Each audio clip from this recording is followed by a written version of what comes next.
Baru ni je baru keluar cerita dekat Facebook pasal penguatkuasaan enactment jenayah syariah di negeri Terengganu berkenaan dengan kesalahan bagi mereka yang ditangkap tidak bersolat fardu. Actually undang-undang ni tak baru, undang-undang ni dah lama dah. Memang dalam setiap enactment jenayah syariah berkenaan dengan kesalahan berkaitan dengan perbuatan seseorang Muslim ni memang dah lama ada, tapi baru-baru ni keluar. It's good that it's just cropped up because this raises the need to discuss, to talk about it at great length in a very intellectual way. So let's talk about it intellectually, shall we?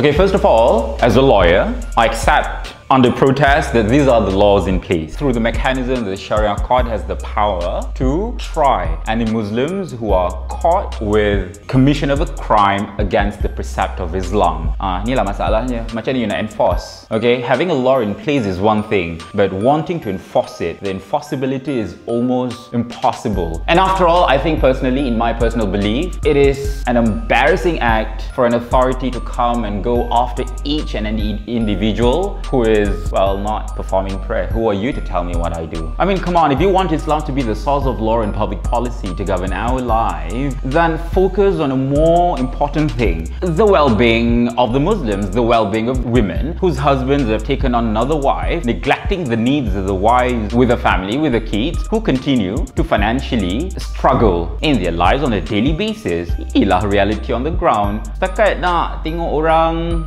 semayang tak semayang, lepas ni nak buat apa pula? Siapa yang tak puasa? Siapa yang minum arak dalam rumah sendiri? Siapa yang buat benda-benda pelik yang tak harm anyone but yourself, you know? Okay, berkaitan dengan solat fardu ni, dekat Terengganu ada, tapi kita kena faham, dalam undang-undang syariah di Malaysia, setiap negeri ada state enactment tersendiri. Tapi kalau kita tengok ke semua state punya state enactment, kesalahan yang berkaitan dengan individual choice that is deemed to be against the precept of Islam memang berlambak-lambak. Contohnya kalau kita tengok dalam state enactment di Kelantan, di Perak, di Pulau Pinang, berkenaan, walaupun bukan dengan solat fardu, tapi berkenaan dengan meminum arak, berkenaan dengan tak sembahyang Jumaat, berkenaan dengan tak puasa. This is a personal choice, that's the thing. I mean, as much as you want Islam to be spread about with beauty and majesty in the knowledge of others who are not Muslims, you must understand things like this really annoy not just non-Muslims but Muslims as well. Orang akan kata, well, buat apa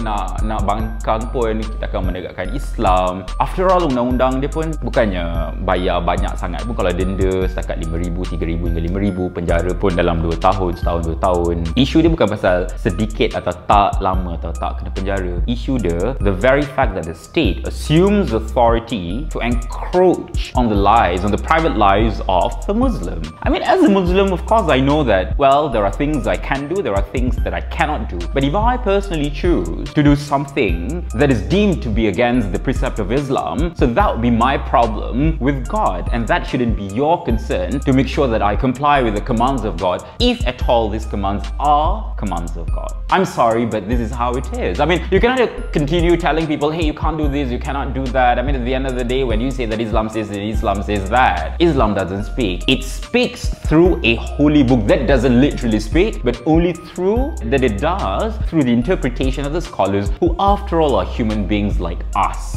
Buat silap.